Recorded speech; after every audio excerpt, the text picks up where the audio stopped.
பின்னாடி வாங்க. உள்ள வந்துடுவேன். அப்படியே நில்லுங்கண்ணா. சார் அப்படியே வருங்க. ஆ ஆ ஆ ஆ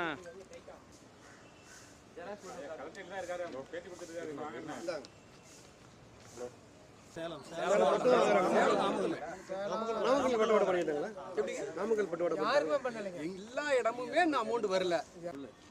சேலம் மாவட்டம் பூராமே வரலைங்க. அந்த பில்லுக்கு மட்டும் கிடையாது பழனி. ஒரு பில்லுக்கு மட்டும் கிடையாது. சேலம் மாவட்டத்துக்கு மட்டும் சேலம் மாவட்டம் கொடுக்கல. 2 பில்லுக்கு தான் கொடுத்துருக்காங்க.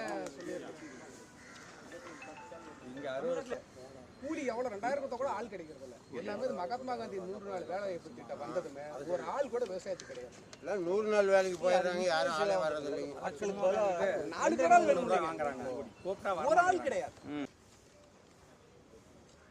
ஏன் அப்படியே கொஞ்சம் திரும்பிக்கோங்க. நீங்கள் ஐயா கொஞ்சம் ஃப்ரண்ட்டில் வாங்க.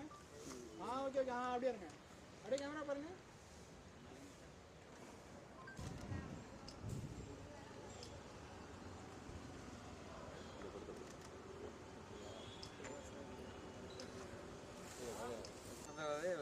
எல்லாமே அதில் போயிடுறாங்க.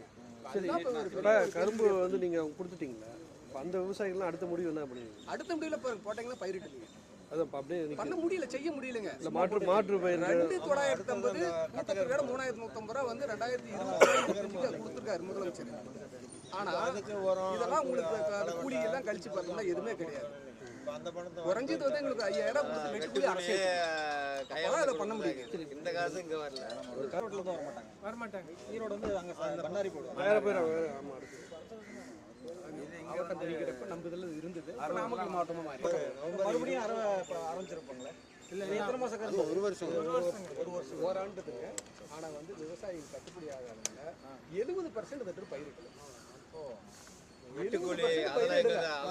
நீடிச்சதுன்னா இன்னும் உங்களுக்கு ஒரு 10 ஆண்டுகள்ல தமிழ்நாட்டில் எங்கேயுமே வந்து கரும்பு போட மாட்டாங்க. 10,000 டன் கொடுத்தாலும் கட்டுப்படி ஆகும். விலைவாசிகள் எல்லாம் விலை அந்த அளவுக்கு எல்லாம் கூலி டீசல் தனியாக விற்க முடியாது. அந்த ஆலைக்கு தான் கொடுக்க முடியும் இல்லையா?